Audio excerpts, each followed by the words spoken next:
देशात सार्वत्रिक लोकसभा निवडणुकीच्या मतमोजणीला सुरुवात झाली असून राज्यात सर्वत्र विजयाचे वातावरण झाले आहे।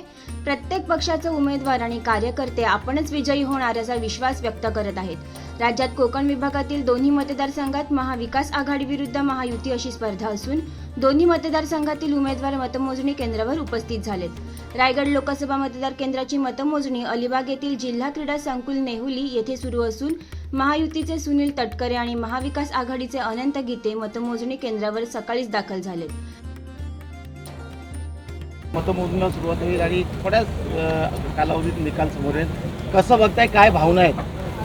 भावना एकच आहे की विजयाची 100% खात्री घेऊनच महायुतीच्या माझ्या सर्वच पक्षाच्या कार्यकर्त्या नेत्यांनी केलेली मेहनत, रायगड रत्नागिरी मतदारसंघातील जनतेने दाखवत असलेला विश्वास, यामुळे पूर्णपणाचा आत्मविश्वास आहे की दुसऱ्यांदा 32 रायगड रत्नागिरी लोकसभा मतदारसंघातून इंडियाच्या मार्फत सेवा करण्याची संधी मिळेल। सर, रायगडबरोबरच संपूर्ण राज्याचं लक्ष बारामतीकडे लागलं आहे। नणंद भाऊजाई यांची लढत आहे, काय विश्वास वाटतो आपल्याला? निश्चितपणाने त्या ठिकाणी पवार विजय होणार, कारण ती पवार विरुद्ध सुळे अशी लढाई आहे। पवार विरुद्ध सुळेच्या लढाईमध्ये पवार निश्चित विजय होते। राज्यात भावना आहेत आणि आजच्या निकालाकडे कसं सकारात्मक बघताय? मतदारांनी मतदान केलेलं आहे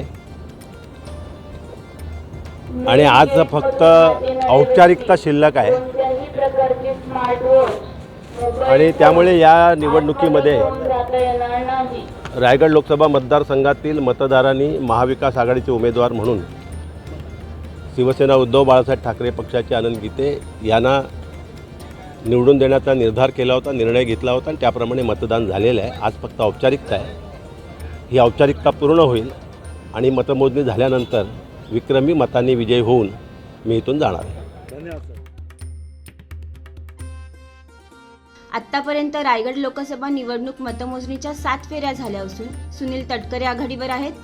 तटकरेंच्या वाढत जाणाऱ्या मतामुळे माणगावमधील ग्रामस्थांनी तटकरेंचा विजय निश्चित मानला आहे। त्यांचा विजय निश्चित आम्ही समजतो आणि त्यांच्याकडनं अपेक्षा हायवेच्या, रेल्वेच्या बाबतीत अनेक कामं आहेत ती त्यांच्या मार्फत आम्ही नक्की ते पूर्णत्वास नेतील अशी आम्हाला खात्री आहे। गीतेंचा पराभव का होईल?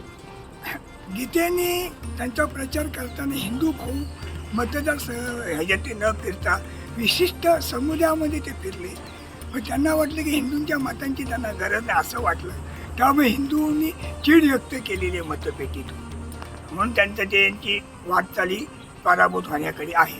सागर डिजिटलच्या यूट्यूब चॅनेलला लाईक करा, शेअर करा, सबस्क्राईब करा आणि अशाच ताज्या घडामोडी नियमित पाहण्यासाठी बेल आयकॉनला प्रेस करा।